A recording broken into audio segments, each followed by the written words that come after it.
Well, I think it's about time I took you on an improvisational adventure into the bowels of the metropolitan region. Nighthawks at the diner, Hammers 49ers. There's a rendezvous of strangers around a coffee urn at night.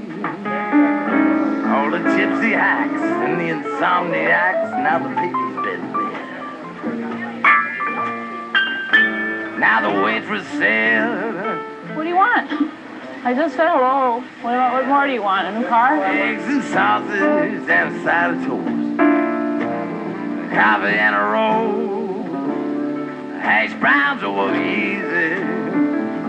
Chili in a bowl with burgers and fries. What kind of pie? In downtown St. Paul, there's a city block where, like so many American cities, very little of the original center remains. The landmark businesses, the Wide Awake Shoe Store, the Claude Hotel, have been replaced by a parking lot. Only one spot still stands, protecting people from the surrounding emptiness.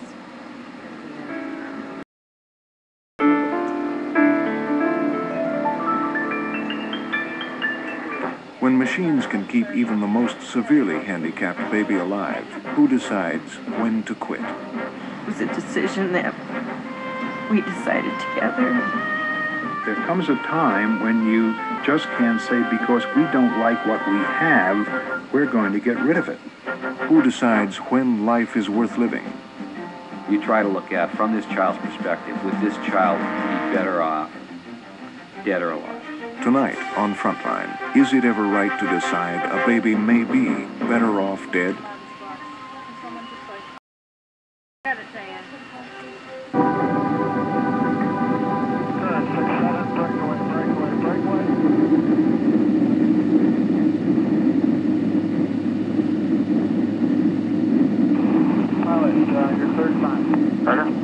And we're 30 seconds to turn and descend. 5 minutes to release, crew. The B-52's purpose is to penetrate enemy borders and drop up to 70,000 pounds of nuclear payload on selected targets. And 3 hours into the flight, this is what our crew is about to simulate. The target, Gillette, Wyoming. The crew's control center shifted down below to a confined space where the Navigator and Bombardier operated.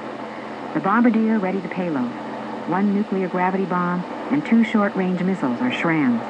His accuracy would be tracked on radar.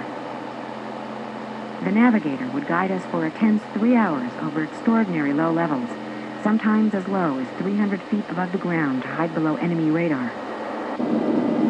Going by the fork in the road here, you're right on track. Looks real sweet. Right, so we got good visual on everything. Okay, I'm back in bomb. SCITG are good again? STG 75. Heading's good. Look at that. Connected. Light on. Brick. Cell light dim. Master optional switch. Bomb light on. Bombing system switch. Auto. Bomb door control valve light. They're off. Checklist complete? Checklist is complete.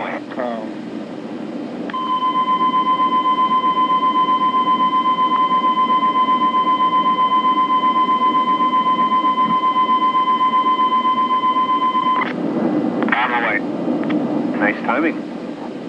Had that been a real bomb run, the silence after the tone would mark the death of some strategic town in enemy territory. But that's not the mood on a practice run. It's a good team.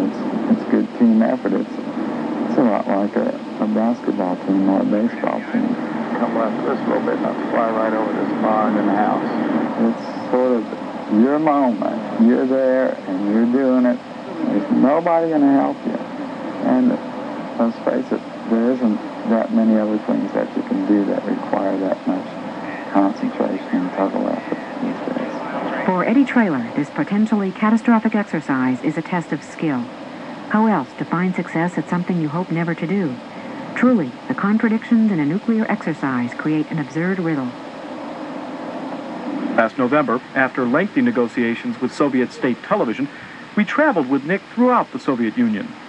We had seen changes on Soviet TV, and now we wanted to find out what those changes mean to the people who work on the inside of Soviet television.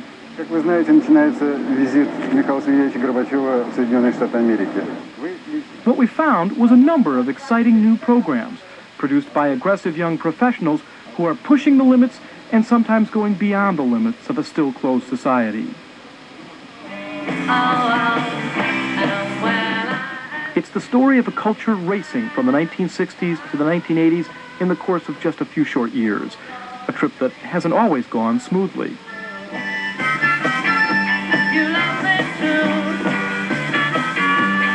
Stay with us for Inside Channel 3 Moscow.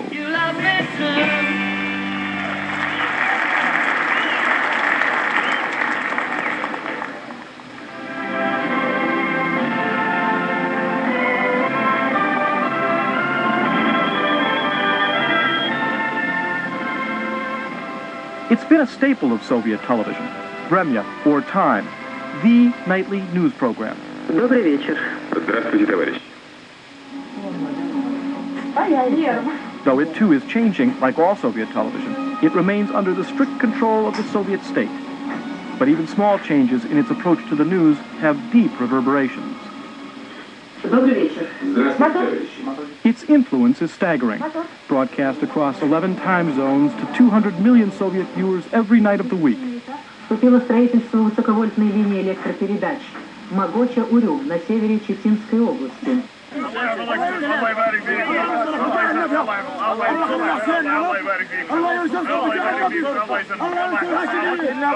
Monarchy is criticized by liberals and progressives, but it seems to me that in particular after Glasnost, that monarchy in Europe is recognized in those pluralistic communities as a common denominator of stability. And we would like to be that common denominator of stability, protecting the Constitution, and offering people at all levels the participation that they seek.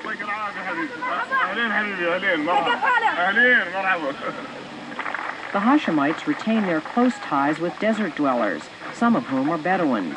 Though Jordan has a modern parliamentary government, the royal family also relies on the traditional Arab method of rule, using the majlis, or open court.